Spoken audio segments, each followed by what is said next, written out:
කොබලන්න මේ කතාව තේරෙයි. දැන් මං අහන්නේ අර ගෝලයා ඉගෙන ගත්ත දේ මොකද්ද? මේ අපි මෙතන කෑ ගහපු කතාව. මොකද්ද? දෙපැත්තට කතාව. ශූන්‍ය වීමේ කතාව. එයා ඒක කියපු විදියනේ ප්‍රශ්නේ තියෙන්නේ. මං ආන්නේ එහෙම කියන්නේ කොහොමද මිනිස්සු? එහෙම කියන්නේ මේ ඇතුලේ ආලෝකය තියෙන්න ඕන. ධර්මයේ වචන වලින් විග්‍රහ කරන්න පුළුවන් හොඳට මතකයේ තියෙන කෙනෙකුට ඕන තරම් වෙලා. මම මේ කියපු බණ කටපාඩම් කළා කියන්න පුළුවන්. ඒකට ආලෝකය ලබන්න අවශ්‍ය නැහැ.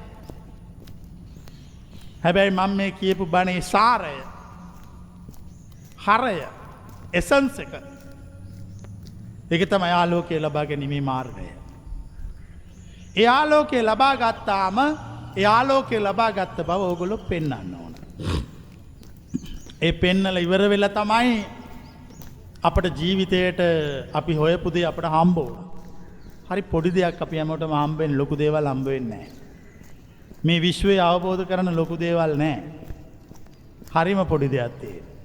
හරිම ඉවසීමෙන් කිසි කලබලයක් නැතුව මුල් අරමුණ වෙනස් කරන්න නැති මිනිස්සු. දැන් බුදුහාමුදුරුවන්ගේ දේශනාවේ තියෙන මුල් අරමුණ වෙනස් කරන්න එපා කියලා. අලුතගෙන මනමාලියමෙන් සිටියු. මනමාලිය අලුතගෙන ආව මොන වගේද? හරිම ලැජ්ජයි, බයයි, වැඩි දඟලන්න යන්නේ නැහැ. මොකක් හරි ඇහුවොත් ගෙදර ඉන්න අනිත් අයගෙන් අහනවා මේ හට්ටිය තියෙන්නේ කොහෙද? ඊට පස්සේ පැදුර තියෙන්නේ කොහෙද? කොට්ට තියෙන්නේ කොහෙද? තේ බොන කෝ එයා අනිත් අයගෙන් අහලා ඒගොල්ලොන්ගේ අවසරය ඇතුව තමයි වැඩ කරන්නේ. මනමාලි ගෑණි වුණාම මොකද්ද කරන්නේ? අනිත් උන්ටත් උපදෙස් දෙන්න.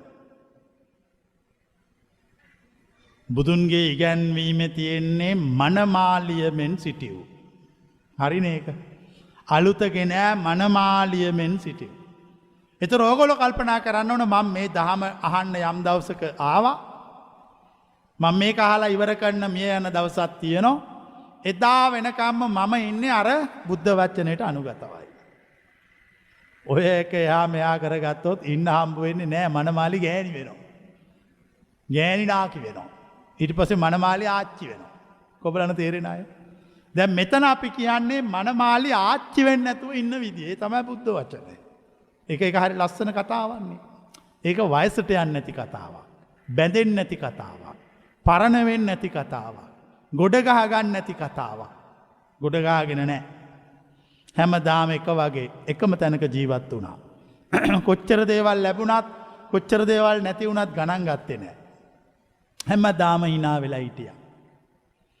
කවුරු මොන දේ කිව්වත් වටිනකන් දුන්නේ අතෑරලා දැම්මා. ලොකු ලොකු දේවල් හොයාගෙන ගියේ නැහැ. එතකොට හෙවීම ඉවරයක් නැහැ. එතකොට ධර්මයේ මග ඇරෙනවා. වටිනාම හම්බ වෙන දේ තමයි ජීවිතයේ සද්ධර්මය. සබදාම ඔබට සද්ධර්මය දෙන්නේ ඔබ ළඟ තියෙන වටින දෙයක් ඉල්ලගෙන. හිලව්වට දෙන්නේ. ඔබලන ඒක තේරෙනවද? සබදාම සද්ධර්මය ඔබට දෙන්නේ ඔබ ළඟ තියෙන වටින දෙයක් ඉල්ලගෙන ඉවර වෙලා. කාලයක් ගිහිල්ලා තේරුණොත් අපරාධනේ මට අර දෙන්නේ නැති වුණානේ. ඒකත් සබදාම වහාම නැවතේදී ඔබට දීලා සද්ධර්මය ඉල්ල ගන්න. ඔබලන එක තේරෙන අය මේවා තේරෙන්නේ නැතුව මේ මාර්ගේ යන්න බෑ. මේ මාර්ගේ යන්න නම් ඔය කියපු ධර්මය එතකොට අපි දන්නවා හරි අපෙන් යමක් අරගෙන තමයි අපිට මේක දීලා තියෙන්නේ. මේක තමයි ලෝකේ තියෙන වටිනාම දේ. යම් දවසක මේ ලෝකේ තියෙන වටිනාම දේ මට වටින්නේ නැති වෙච්ච ගමන් මොකද්ද කරන්නේ?